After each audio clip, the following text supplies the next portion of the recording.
Hello, I'm your superhero critic, and I'll stay super as long as you stay awesome. And happy holidays 2024!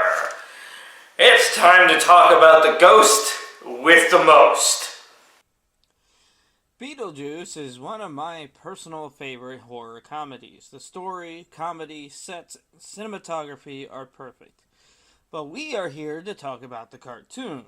Airing in 1989 and 1991, the Beetlejuice cartoon lasted for 4 seasons and 94 episodes, and drastically changed the dynamic of the relationship with Lydia into friends instead of the creepy old guy we all know him to be. This cartoon, of course, would create a lot of merchandise, including 2 issues, a one-shot comic, and 3-issue miniseries, and today's review, the Beetlejuice Horror Day Special, released in 1992 by Harvey Comics and written by Michael Gallagher, who has written for some What If issues for Marvel. This comic is an attempt at making a Halloween, Christmas, Valentine's special all in one.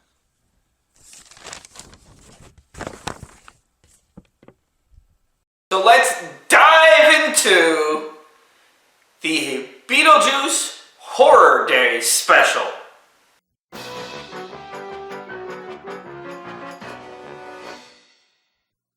Our cover shows us a scene from what would be our first story, with Beetlejuice getting married, begging Lydia for help. The art, I can't really judge here since it's literally the same art as the show. What do you want me to do? You're the one getting married.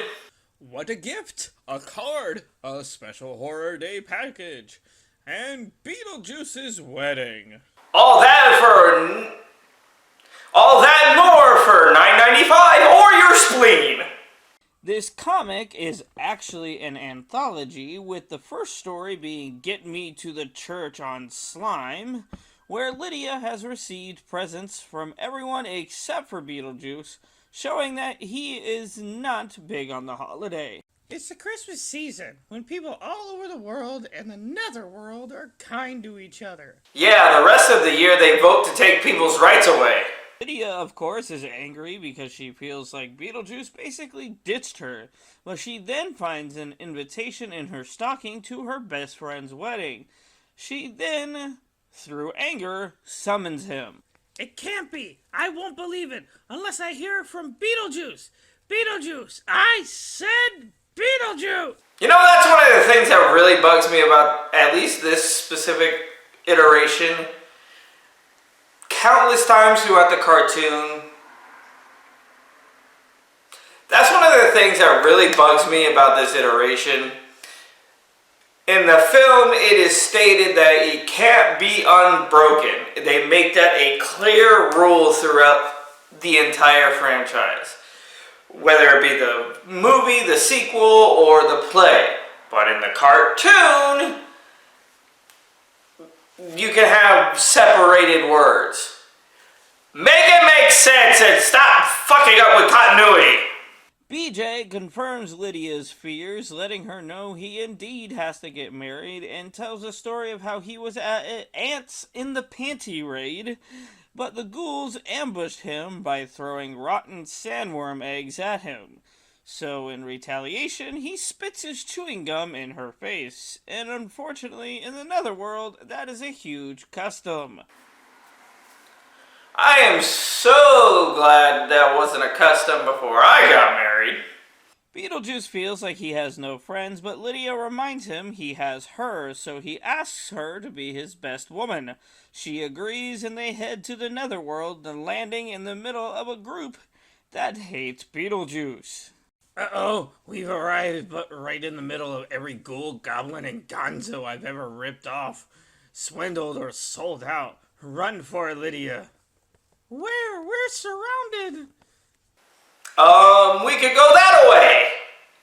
Beetlejuice hopes to be spared, but his friends actually want to bury the hatchet, and hope to throw a bachelor party filled with buggy music in a coffin like Mummy used to make him. For he's a smelly mold fellow. which nobody can deny. His smells burn your eye. The horror trope jokes continue with chest bursters on an open fire and a cake and a girl instead of a girl and a cake. But the next day, we learn that BJ's future father-in-law wants him to work the midnight shift into the family business. And I wouldn't wish that on anyone. Beetlejuice now clearly wants out of this marriage as he cries and begs, even telling us he doesn't know what his bride even looks like. But Lydia drags him to the church where we see his bride who doesn't take kindly to his jokes and puns. I'm so glad my lovely spouse is so okay with all of my bad puns. Amazing, honey. They're definitely as funny as you think they are. Love you, honey. Lydia finally sees why BJ is getting crow's feet as his new friends show up to join the wedding. He retreats into the church only to run into the Reverend, who just describes him in every negative way.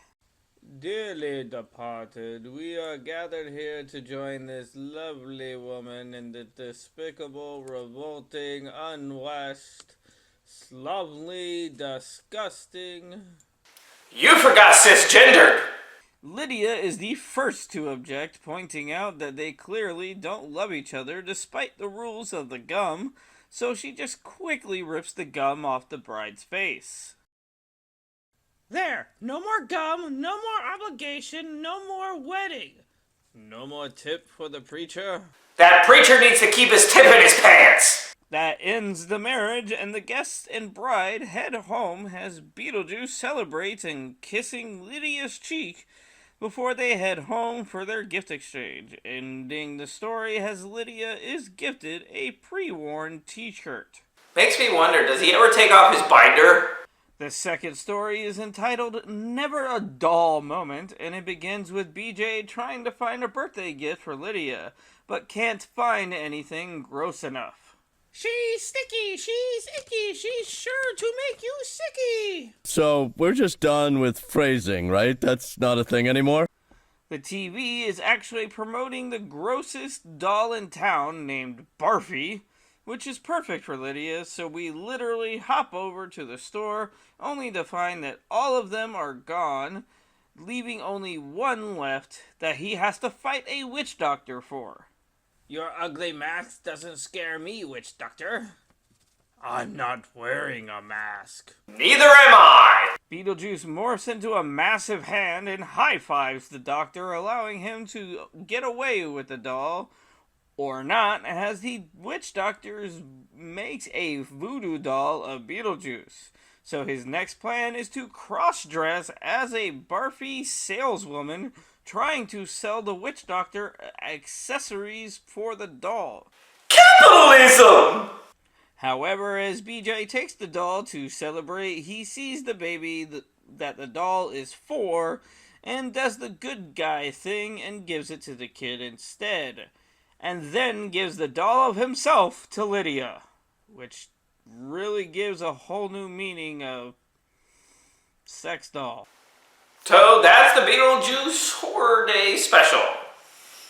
It's fine. It matches the cartoon. It matches the vibe that the show gave. So it honestly just feels like an unproduced episode. And honestly, I think it should have been an episode. But that being said, 2024 is coming to a close, and I have a lot of ideas for next year's reviews. Some twists and turns, some jokes. That being said, happy holidays from yours truly, Superhero Critic, and as always, I'll stay super as long as you stay awesome. Love you.